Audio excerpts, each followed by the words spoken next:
hackathon this weekend. This presentation will be a little bit familiar because at the hackathon we ported the game that we built from Aleo to EVM. But now I will present the Aleo game that we built during the Hacker House. So the Football Manager games, we all know them. They're in all shapes and sizes and on all platforms, but not on chain. This is because the blockchain is all public. So if you commit to a strategy on chain, the opponent will be able to see what you're doing and then base his strategy on your choices. And also there's no true randomness. Well, the solution is we built our game on Aleo.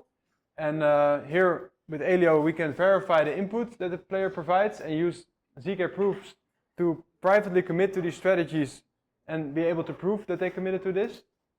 And there's also the provable randomness that we use to determine the outcome, because in a game of football there's also some chance involved. And we verify the outcome of the game. And next to Aleo we use Puzzle. They are one of the wallet providers, but they also have an SDK for multi-party games. And this enables a multi-sig feature which is used in our game to secure the funds. So I will quickly and very briefly show the game, because I can show it here. Network has stalled for the last 7 days now.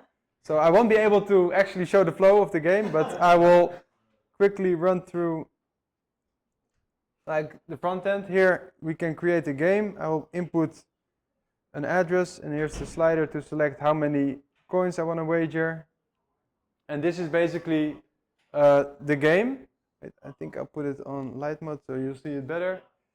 And for all the players you have like the stats, and you can select different formations. And then here you have all the players that you can pick for this team, and you can just click and put them on the field. And then you do this for all the 11 players, and after you complete you hit start game, which doesn't work now. So I will go back to the presentation and just go through an explanation of what is supposed to happen with our game. Well, Challenger, he proposes a game, commits the strategy privately, and on the front end creates then a multi-sig using the Puzzle SDK, and the funds are then transferred to this multi-sig account. The opponent, he accepts the game and transfers also money to the multi-sig account, and he publicly commits to his strategy. And then the opponent calls, by using the multi-sig, calls the smart contract to lock the wagered amounts, and then the challenger can play the game. He can reveal his private strategy, calculate the results based on the two formations that the players picked and some randomness, and this stores the result in a mapping. And because of how Aleo works, we cannot reveal it yet, because that needs to happen in the next step. The front end reads from the mapping created in step 4, which is an input in step 5. Aleo is a bit strange like that. And then we do the payouts based on the strategy that was provided by the front end. But afterwards, we can still verify the result based on what's in the smart contract. It's, not very intuitive, but that's how Aleo works. And after that, the winner uses the multi-sig to claim the winnings. But the Puzzle SDK also prepared for, in the case a player ghosts. So what if the opponent, he selects a strategy and the amounts are locked by him, but the challenger sees the strategy and he thinks like, okay, this guy is going to win for sure. I will just not spend gas on this game. I will just let it be. Well, in this case, instead of 4, 5, and 6, there's a different flow. Oh, it's not 6, it's okay. But the player, the opponent, if the challenger doesn't complete the game, he can call the smart contract after a certain amount of time has passed, and he can claim the funds. So he basically wins if the other player drops out. And let's see, what did we do during this hacker house? Well, when I came to the hacker house, the flow was broken, you couldn't play the game. Well, now because of the network issues you still cannot play, but that we fixed that on our side, and the calculation of the outcomes was unfair due to some bugs, and we fixed those bugs, and now the outcome is calculated in a fair way. And also we lowered the fees on calculating the outcome.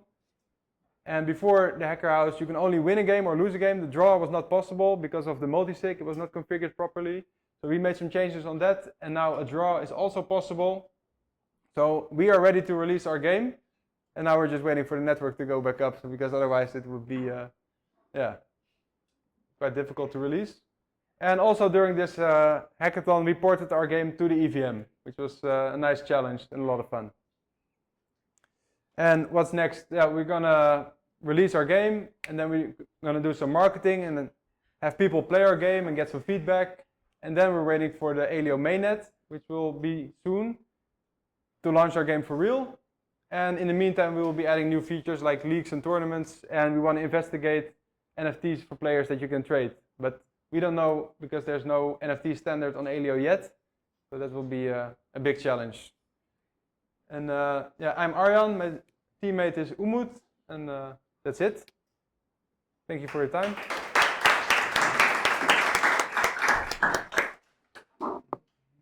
Okay, does anyone have a... Hi, I'm curious because you wrote it in Aleo and then ported to EVM. So from a developer point of view, what was like your experience like? Pros and cons, differences, similarities between the two stacks? Well, first of all, as I explained the game flow, for those who were there yesterday, we had step 1, step 2, step 3. Here we had 6 steps. So because the way the smart contracts, they are split up in 2 sections. They have a transition function where some of the logic happens, and then a finalize where they do the proofing. And this makes you have to structure your logic in a certain way, which is counterintuitive in many cases, and that makes it like very difficult to develop. And also, like I was just comparing like the lines of code we have in the EVM contract. It was 350, and in Aleo it was like over 2,000. So it's a big difference. And yeah, we did the whole thing in Solidity in like 2 days, and on Aleo we spent like a lot of time on this. Like the whole month we were working on it, and before that we also were working on it. Yeah. Any other question? Hi, I'm Val from Aleo. I didn't know. On behalf of Aleo, I apologize for testing it. But I'd like to talk to you after. Okay, cool. Oh yeah, that's it. Oh, okay. Okay, thank you.